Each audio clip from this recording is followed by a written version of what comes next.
Buenos días. Buenos Nos días, encontramos hoy con Carlos Pablo. López Torres. Mucho gusto en verte, Pablo Méndez. Ya mucho tiempo sin Después de vernos, tantos después de años, tantos años aquí estamos de nuevo. Oye, Carlos, me da pues mucho gusto. gracias por aceptar la invitación y bueno, pues hablar de algunas cosas interesantes.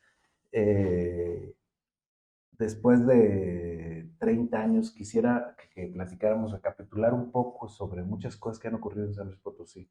Tú has sido un testigo desde la izquierda, desde la posición de un luchador social, y yo creo que tiene muchas cosas interesantes que platicar. Carlos, tú no eres de San Luis Potosí, ¿verdad? No soy de Saltillo, Coahuila. ¿Cuándo llegas a San Luis? ¿Cómo llegas? Mira, llego aquí en la época después de un conflicto, precisamente. Ujú.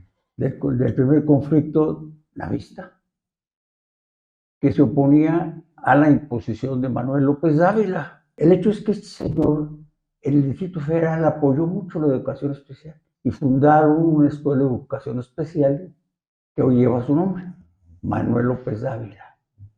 Pues querían maestros especialistas. Y tú habías estudiado eso en México. Yo había estudiado eso en México. Yo terminé en la normal en Saltillo Ujú. y trabajé en primarias en México, pero simultáneamente estudié la licenciatura en educación especial para niños con deficiencia mental y estudié, revalidando materias, otra licenciatura en educación de niños menores y adolescentes infractores, los comúnmente conocidos en aquella época como delincuentes juveniles, ¿verdad? ¿Quién te invita a San Luis Y Potosí? entonces una maestra mía, que era directora de la Dirección General de Educación Especial, pues me llama y me dice, oye, pues yo sé que tú andas por allá, pero se va a tardar eso. ¿Por qué no te vienes a San Luis Potosí? Dije yo, pues me quedas más cerca de Saltillo. Me voy. Sí. Dice, nada más que consiguen otros 3 maestros, pero especialistas. Uno de ellos, especialista en educación y de trastornos del lenguaje para niños deficientes mentales. Pues así fue como Así como, vinimos como, 4 personas a aquí. San Luis Potosí. Oye, ¿y cómo te involucras ¿Ya tenías una formación de izquierda en Saltillo o cómo te involucras aquí? No, yo me involucro en el Distrito Federal. Ujú. Platicando con algún compañero que era escritor, intelectual, me dice, oye, fíjate que estoy yendo a un círculo de estudios de gente del Partido Comunista. Te invito y ya voy. Pues entonces empiezo a conocer gente. Oye, pero ese ambiente estaba como proscrito, ¿no? O sea, No, el Partido Comunista no era una cosa así de, vamos a... estaba proscrito, porque pues claro, me pidió en mucha discreción. Dice, invitamos, pues, estos círculos de estudios es para gente que tiene de alguna manera simpatía. Me imagino que un ambiente muy interesante, ¿no? Padre, No, no, era de una... discusiones, Las discusiones eran buenísimas. Con el Partido Comunista, el Frente Electoral del Pueblo, muchas no estaba organizaciones. registrado un partido. Ninguno estaba registrado ni el candidato. Era el PAN, PRI, Era, los que tenían registro eran PAN y PRI nada más. en San Luis, ¿cómo, cuéntanos cómo eran esos hace 40 años? ¿Cuánto llegaste a hacer en San Yo Luis llegué en Potosí? 1965 a San Luis Potosí. Obviamente tampoco había, no, aquí no estaba el Partido Comunista. Sí está. El Partido Comunista se había desbaratado precisamente por esas diferencias. Había unos trabajadores ferrocarrileros que habían participado con Demetrio Vallejo y con Valentín Campa en aquella gran huelga nacional ferrocarrilera. Y en San Luis Potosí eran alrededor de 5, 6,000, 7,000, 8,000 ferrocarrileros. Pero ¿cómo era la participación política si no había partido? ¿De qué era pura discusión? ¿O qué Sí, mira, los comunistas actuábamos, nos dedicamos a hacer un trabajo propagandístico, Uh-huh. a hacer pintas, a pegar carteles, Como pero sobre la lucha de clases, hasta ¿no? ahí podíamos Llegar. llegar porque no había registro electoral. Incluso, Y no solamente eso, había una persecución brutal. pero ¿por qué los perseguían si prácticamente no? no Bueno, representaban porque, un poder electoral o una bueno, competencia electoral. pero acuérdate tú, estaba todavía la Guerra Fría en su Ajá, apogeo ajá. y ya había una persecución contra los comunistas. Y se usaba a cualquiera, aunque no fuera comunista, lo acusaba de comunista. Pero ¿qué sentido tenía perseguirlos? Bueno, ahí voy a eso. Lo que pasa es que te estoy hablando de una nueva etapa que se inicia aquí en San Luis, ¿verdad? Entonces, los comunistas tenían que estar fuera, pero además López Ávila pues, era enemigo de los comunistas. Ok. Quizás este gobernador si hubiera sabido que yo era comunista, no me hubiera contratado, Ah, ¿verdad? sí, claro. Pero me aceptaron una porque yo guardé mi secreto, ¿verdad? Ujú. Como era en aquel entonces, de que era comunista. Y segundo, porque, bueno, pues yo venía a ver qué onda, ¿no? Oye, y en aquel tiempo el PAN que también estaba muy, aunque ya Bueno, tenía registro, pero no tenía tampoco, como que no tenían mucha fuerza, no, ¿no? el PAN venía de una lucha porque había apoyado al doctor Nava. Ujú. Y durante la imposición de Manuel López Dávila, el fundador de esta escuela de educación Sí. especial que te platico, había hecho manifestaciones, Había crecido el el movimiento. doctor había ido a dar a la cárcel, ya había salido cuando yo estuve aquí. Ese fue un primer proceso fuerte en San Luis Potosí. El Así. segundo proceso sería cuando la elección de Fausto Zapata, Pues donde mira, hubo un conviene proceso diputado. del movimiento de masas en 1975 Ujú. que coincide con un movimiento sindical. Se da en la cúpula de los electricistas, ¿verdad? Una confrontación. Eso sería en el 75. Eso fue ya en el 75. Sí, Tú fuiste fundador del PRD, ¿verdad? sí fui fundador del PRD, sí, es, Aquí en San Luis Potosí. aquí en San Luis Potosí. Y Del PSUM primero, del Partido Socialista Unificado de México. ujú. ¿Verdad? Y luego se van al PRD. Y luego fundamos, ¿Sigues en el PRD o sigues? no, Ya no, formalmente te saliste o? formalmente de hace tiempo que me salí, estoy formalmente en Morena, Ok. ¿verdad? Aunque no tengo una militancia así muy constante, efectiva, de repente me invitan a alguna reunión o algo, ¿verdad? Sobre todo la disidencia. Oye, oye, ¿te acuerdas?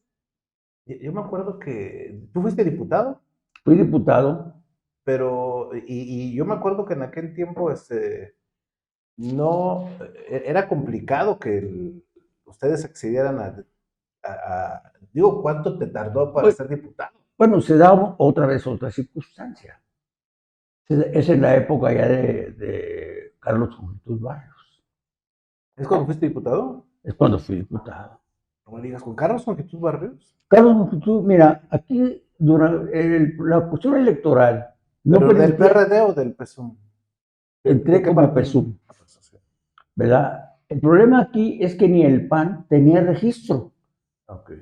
porque desde la época del cacicón más grande que ha tenido San Luis Potosí, Gonzalo N. Santos, hizo una ley a modo, de tal manera que solamente el PRI tenía registro.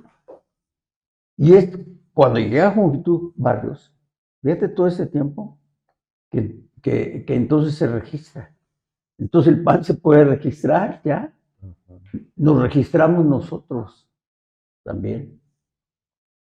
Entonces competimos en esas elecciones Ese tipo de instituciones son las que ayudan a avanzar la democracia, ¿no? un poco. Digo, La democracia a darle espacios a de la carácter oposición electoral, y empezar a ganar terreno. la democracia electoral Sí. básicamente, ¿verdad? Oye, eran tiempos muy difíciles. Yo me acuerdo, yo en el 88 empiezo como reportero, y yo me acuerdo que había mucho descontento. El secretario general de gobierno era el responsable de las elecciones. Así es. La verdad es que el PRI en el Congreso hacía lo que quería. Y de repente yo creía que el país se podía desbordar hacia la violencia, porque, digo, lo que pasó aquí en el 91 cuando Fausto Zapata asume la gobernatura y se hacen los movimientos. Uh -huh. pero finalmente nunca se descompuso el país. Digo, se ha descompuesto de otras formas, pero no en un estallido social. Y eso también tiene que ver porque también se hicieron se han construido instituciones que de alguna manera han funcionado, ¿no? Por ejemplo, los organismos electorales. En San Luis Potosí, yo me acuerdo, ¿te acuerdas que había elecciones y se inconformaban y tomaban las presidencias municipales, las calles y tumbaban alcaldes? Yo creo que hace mucho que no vemos eso. Sí, bueno, hace tiempo que empezó a cambiar un poco esta situación. En cierta medida, la reforma esta que hizo Juventud empezó a cambiar un poco las cosas, ¿verdad? En respuesta, pues el movimiento Una Vista emerge, Sí, exacto. ¿verdad? Gana Pisuto, gana el doctor Nava, ¿verdad? Y se sucede una serie de gente de eso. Y entonces baja ¿no? Y aunque nosotros continuamos en esa lucha, de todas maneras, pues de alguna manera tenemos el soporte, en el caso mío, de la Diputación. Oye, ¿cómo recuerdas a Juventud Barrios? ¿Qué tipo de gobernador era? Mira, era un gobernador que yo siento que pensó que estaba en el sindicato. Era líder todavía del sindicato.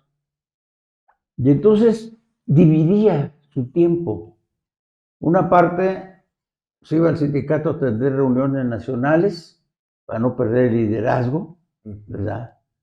Y otra parte estaba aquí como gobernador. El problema está que Jongitud trajo la idea, ¿verdad? Y la impulsó de hacer un magisterio fuerte.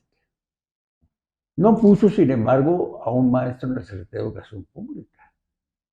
Puso a un licenciado, amigo de él, Leoso lo ama. Eran fuertes. Jongitud aprovechó el puesto, su ascendencia en el magisterio, su Poder a nivel capacidad nacional. para liderar a nivel nacional. Pero aquí, ¿Crees que bueno, ha sido el gobernante más fuerte que haya tenido San Luis Potosí? yo creo que es uno de los gobernadores más fuertes. ¿Pero quién más? Bueno, uno de ellos fue Fausto Zapata también tenía muchas Rocha relaciones, ¿no? Cordero. Rocha Rocha Cordero fue un hombre con mucho consenso, ¿verdad? Oye, pero eran detenciones, digo, efímeras, ¿no? No, porque ahora me da la impresión de No, que, pero, con cualquiera que disiente ya lo quieren meter a la pero dependía, mira, dependía de las circunstancias. Cuando me detuvieron, era en una lucha nacional electoral sin registro en ninguna de las organizaciones, ¿verdad? Y andamos pintando, me detienen, pero pues reclaman y todo y me sueltan. Después, en el 68, encierran a la mitad del Partido Comunista de la dirección y entonces solicitan a gente de los estados que vaya a apoyar los fines de semana. Y otra vez me meten en la cárcel por andar repartiendo en la Alameda volantes. El siguiente gobernador después de Jongitud fue Florencio. También Florencio generó un descontento, pero era más débil que Jongitud. ¿Pero qué le pasó a Florencio? ¿Por qué?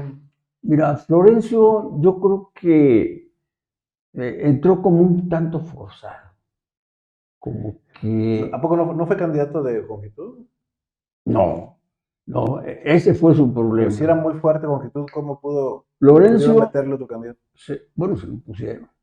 Florencio tuvo la oposición del jongitudismo. Es Y no bueno que me lo refiero a recalque. la figura de Juventud, sino todo lo que había creado Juventud. Todo lo que él había dejado apuntaba a que Juventud iba a estar designando. Llega Florencio, porque grupos de priistas, el propio navismo, una parte del navismo, veía con buenos ojos a Florencio. Esto lo traen y Florencio pues no logra consensuar con eso, tiene que enfrentarse a Jongitud. Y aún así gana, fíjate. Sí, bueno, pues ya Para siendo que veas gobernador lo débil que era la oposición. al principio, él piensa que siendo gobernador va a controlar todo, pero no es así, ¿verdad? Oye, fíjate que yo tenía como 19 años cuando fue la elección de Fausto Zapata. Y bueno, la idea que teníamos los periodistas jóvenes era de, bueno, es una imposición, viene de México, y se me hacía pero yo lo conocí a Fausto Zapata, lo conocí ya tiempo después. Me pareció que era un tipo culto, inteligente, muy listo, con muchas relaciones. Eso lo conocí después, pero cuando llegó, pues yo tenía otra animadversión Así a lo que es. era el PRI, ¿no? Y yo creo que hubiera sido digo, tenía muchas relaciones a nivel nacional. Bueno, este cuate organizó, trajo a los más ricos, poderosos. ¿Te acuerdas que hubo una reunión para juntar dinero? Sí. Azcárraga y no sé cuánta gente más. Era un tipo muy poderoso. Pero bueno, ya las cosas estaban muy descompuestas, ¿no? A No, nivel bueno, es que local, él venía de Echeverría, sí, sí, del sí, grupo de Echeverría. Y en esa muy época poderoso. también a nivel nacional, ¿verdad?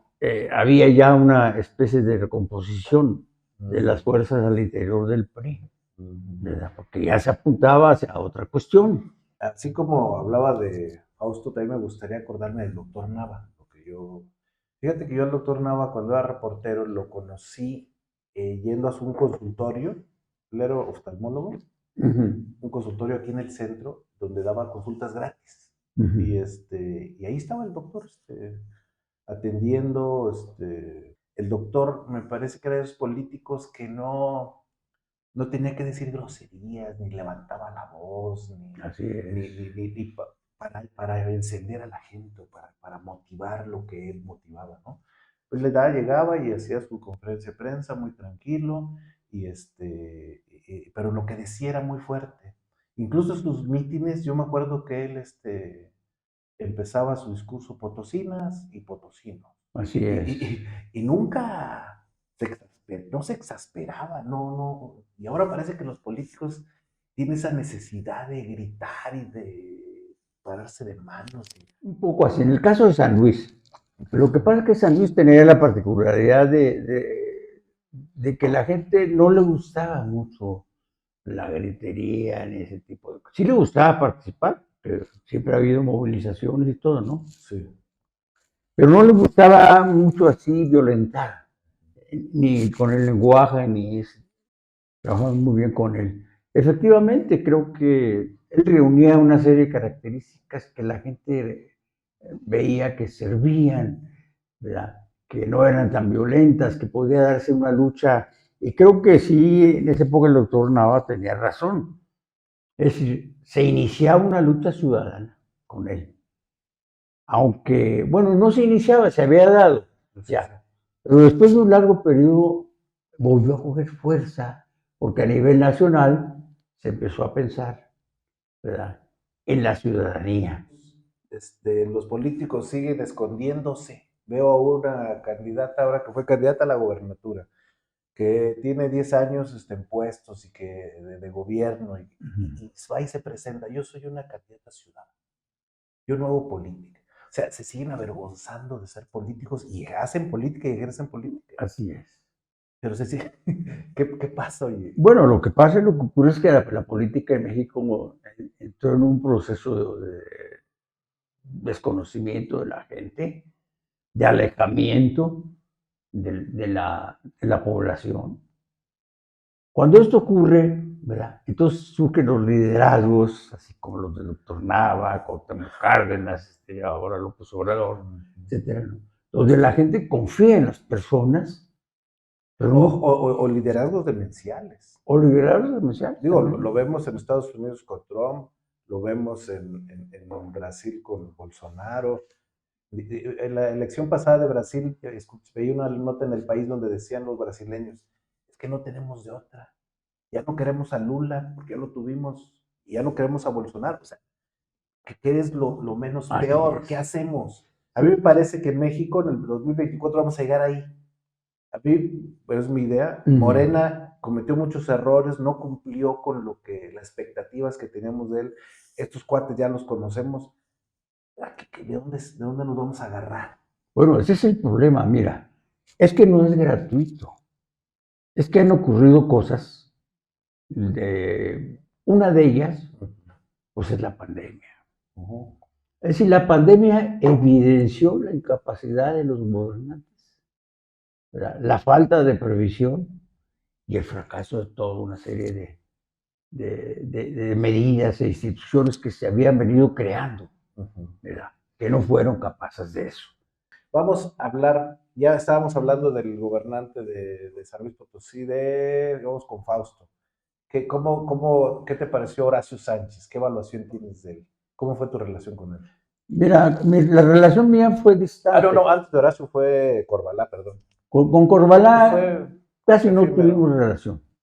No hubo relación, fue muy corto. Es que hay el periodo en que los gobernantes, 2, 3 años, 4, Y acuérdate etcétera. que fue muy periodo y aparte andaba como que en campaña queriéndose reelegir y luego Así no se es. pudo. Barbaridad. Oye, no nos vemos adelante. Con Horacio también, digo, Horacio también, sí hace algunas cosas buenas, ¿no? Lo del Consejo Electoral. Hace, bueno, otras también perversidades, mete al presidente del Consejo Estatal Electoral, don Luis García Julián, lo hace candidato del PRI. Sí.